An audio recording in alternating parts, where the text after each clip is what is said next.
रात वो यही सब सोचकर रो रही थी। अम्मा बाबूजी, आप लोग क्यों मुझे छोड़कर चले गए? मुझे भी अपने साथ ले चलते। यहाँ तो मेरे साथ दुश्मनों जैसा बर्ताव किया जा रहा है।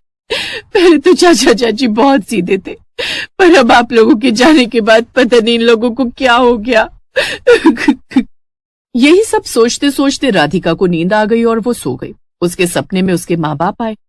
रो मत मेरी बिटिया, तुम्हारी जिंदगी में अब कोई तकलीफें नहीं रहेंगी।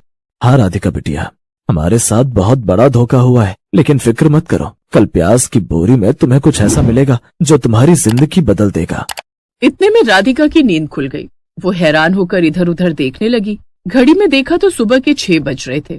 तभी उसकी चाची ने एक आवाज दी, शालू जल्दी से उस नौकरानी को जगा दे और बोल जल्दी हमारे लिए प्याज के पराठे और मस्त गर्मा गर्म चाय बना दे, वैसे भी बाहर बहुत ठंड है। शालू भागकर राधिका के कमरे में गई और उसे प्याज के पराठे बनाने का ऑर्डर दे दिया।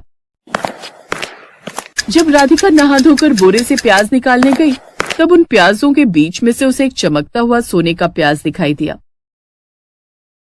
ये प्याज तो सोने का लग रहा है। याद आया, कल मेरे माँ बाप ने कहा था कि मेरे साथ कोई चमत्कार होगा। शायद वो यही चमत्कार है।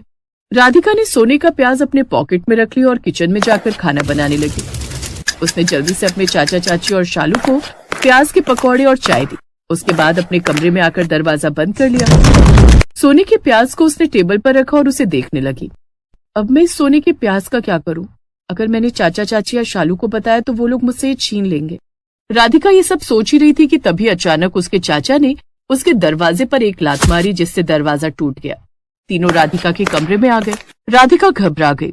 राधिका ने जल्दी से वो सोने का प्याज अपनी जेब में रख लिया। नालायक, बेगैरत, तेरे अंदर बिल्कुल भी तमीज नहीं है। तूने कैसे पराठे बनाए हैं? आधे कच्चे आधे पक्के, एक तो जला हुआ था। तू इस घर में रहने लायक ही नहीं है। इस घर से निकलकर हमारे पीछे वाले जंगलों में जाकर रह। तेरी चर्बी कुछ ज्यादा ही बढ़ रही है ना आजकल। और हाँ, तू इस घर की नौकरानी है तो खाना बनाने के वक्त आ जाना और फिर जंगल में चली जाना। राधिका घर के पीछे बने अपने जंगलों में चली गई।